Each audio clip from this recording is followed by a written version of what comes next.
Bonjour chers collègues et bienvenue dans cette vidéo dont le but est de vous aider à prendre en main la validation des compétences sous Pronote.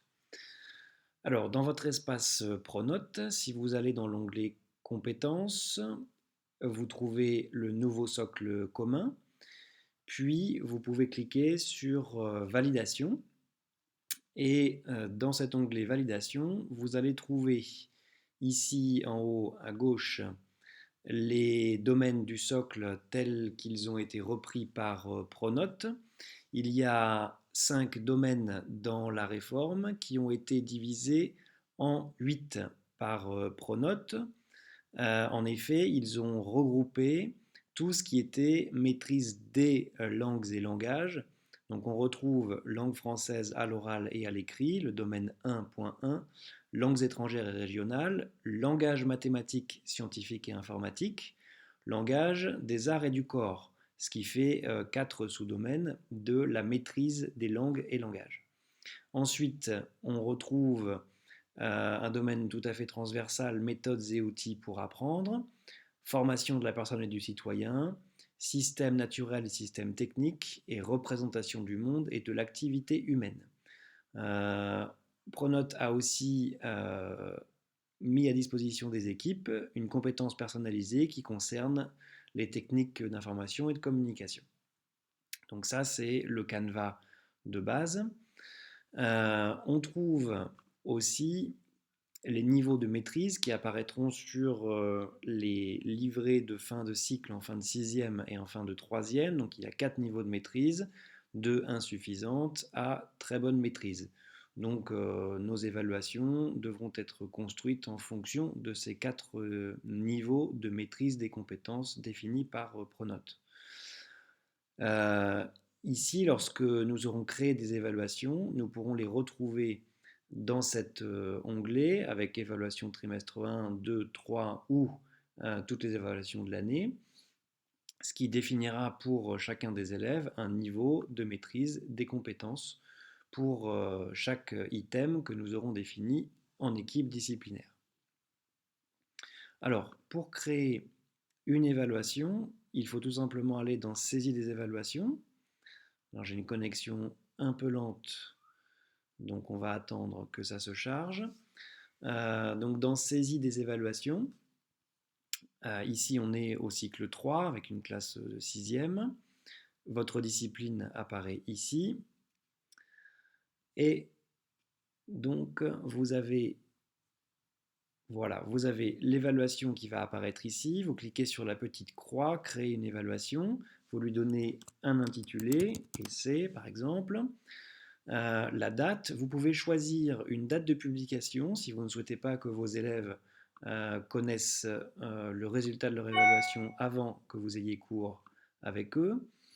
Ensuite, vous avez un corrigé que vous pouvez joindre ici, le descriptif de l'évaluation si besoin, et là vous avez le choix des items. Donc lorsque nous aurons renseigné les items définis par les équipes disciplinaires, ici ils apparaîtront. Donc ici on est dans le domaine 1.1 langue française à l'oral et à l'écrit. Imaginons que je veuille évaluer l'item lire, je valide ici, on le retrouve là. Imaginons que dans mon évaluation, j'ai aussi, évalué des méthodes et outils pour apprendre. Ici, nous aurons la liste des items lorsqu'ils auront été définis par nous. Donc, méthodes et outils pour apprendre, je valide. Et normalement, il y a l'item lorsqu'il sera défini qui apparaît ici. Ensuite, je valide mon évaluation. Elle apparaît ici et j'ai la liste des élèves. Lorsque je clique dans le petit encadré blanc, je trouve les niveaux de maîtrise. Alors là, Pronote propose 6 niveaux de maîtrise. Je pense qu'il est plus simple, puisque sur les bulletins n'apparaîtront que 4 niveaux, d'en utiliser que 4, du orange au vert, donc de début d'acquisition jusqu'à acquise, qui équivaut à maîtrise fragile et très satisfaisant. Après, liberté à chacun d'utiliser évidemment ces 6 niveaux. Donc ici, par exemple, je mets acquis. On va faire un deuxième élève. Hop, en cours d'acquisition. Donc là, j'ai saisi mon évaluation.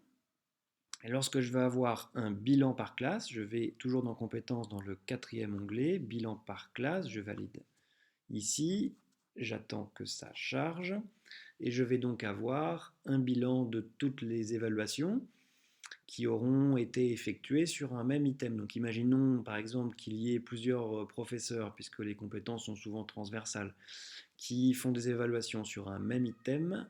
On va retrouver dans le bilan par classe, lorsqu'il sera chargé, voilà, on va retrouver donc les observations que l'on peut indiquer pour chacun des élèves, le pourcentage d'acquisition de la compétence, et ici l'item lire. Donc par exemple lire, on peut tout à fait l'évaluer en SVT, en physique, en mathématiques, en français et dans toutes les autres disciplines. Et donc ici vous aurez toutes les évaluations des différents professeurs qui auront évalué cette même compétence. Donc là on voit bien qu'elles sont transversales pour certaines d'entre elles.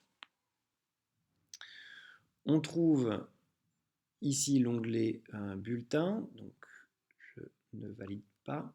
On trouve l'onglet bulletin et puis aussi l'onglet bilan de fin de cycle. Si l'on va dans l'onglet bulletin, on va retrouver finalement des bulletins assez traditionnels puisqu'il faut remplir les observations. La note chiffrée apparaît. Et puis, ce qu'il y a en plus, puisqu'on évalue par compétence, c'est l'état d'acquisition. Donc, par exemple, pour l'item qu'on vient d'évaluer qui était lire dans le premier domaine, on trouve que cet élève a donc un état d'acquisition sur une évaluation qui est à son niveau maximal. Je peux noter les appréciations et donc chaque professeur fait de même. On trouve l'onglet parcours éducatif, donc les 3 parcours, citoyen, santé, avenir, qui peuvent être renseignés ici, et puis l'appréciation du conseil de classe. Alors, au niveau des bulletins tels qu'ils apparaîtront probablement, en tout cas la maquette de ces bulletins est la suivante. Vous aurez donc le même bulletin du CP à la 3e. Ici, on est dans le cycle 4, j'ai pris l'exemple des bulletins de 3e. La seule différence avec les bulletins d'avant, c'est que donc apparaît la moyenne de l'élève, la moyenne de la classe, les éléments du programme travaillés. Donc là, il faudra se mettre d'accord sur ce que sont ces éléments du programme. Est-ce que ce sont des connaissances, des compétences? Ici, il y a les 2 termes qui apparaissent. Et puis la traditionnelle observation, acquisition, progrès, difficultés éventuelles de l'élève. Ce qu'il y a de plus, c'est qu'au verso du bulletin, on a les EPI qui apparaissent, l'accompagnement personnalisé et les parcours éducatifs. Ils ne sont pas notés. Et il n'y a pas non plus mention de compétences, seul l'intitulé et la thématique apparaissent. Alors il faudra se mettre d'accord en équipe sur qui et quelle discipline, quel professeur va remplir ces 3 champs sur le bulletin. Et puis la synthèse globale et la communication avec la famille vie scolaire. Alors, au niveau des fins de cycle, c'est-à-dire en fin de 6e ici et en fin de 3e, à la fin de l'année, nous aurons la maîtrise du socle à remplir. Vous voyez qu'on a toujours les domaines qui apparaissent ici et ils sont évalués de manière extrêmement globale en 4 niveaux d'acquisition. Donc ça, ce sera lors du conseil de classe du 3e trimestre qu'il faudra renseigner cette partie du bulletin, qui donnera lieu à l'évaluation du brevet des collèges. Donc par rapport au niveau d'acquisition, il y a des points, 400 points en tout pour la maîtrise du socle, 300 points pour les épreuves terminales traditionnelles français, histoire, géographie qui sont regroupées autour d'une même thématique, mathématiques et les sciences intégrées SVT, technologie, physique, chimie. Et enfin, l'épreuve orale qui remplace l'histoire des arts, soit sur les parcours, soit sur les EPI. Totalité 300 points. Donc on remarque que c'est moins que la maîtrise de ce socle. Et enfin, les enseignements de complément. Voilà pour le brevet des collèges. Alors, pour le travail que nous aurions à effectuer aujourd'hui, il faudrait donc détailler les items qui ne sont pas détaillés pour l'instant sur Pronote.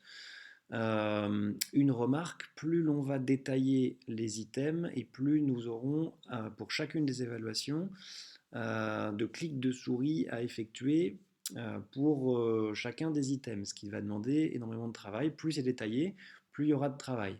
Si on prend un référentiel X pour le français, par exemple pour le cycle 4, donc 5e, 4e, 3e, ici on retrouve les, les grands items, donc dire, lire, écrire, outils de la langue, qui sont eux-mêmes différenciés en, en compétences plus détaillées. Et l'on voit ici, par exemple, que ces compétences appartiennent à plusieurs domaines. Celle-là n'appartient qu'à langue française à l'oral et à l'écrit, mais si l'on prend celle-ci, exploiter des ressources expressives et créatives de la parole, elle appartient à deux domaines. Donc là, c'est un travail en équipe qu'il faudrait faire. J'imagine que nous avons tous des référentiels qui existent déjà dans les disciplines de l'année dernière.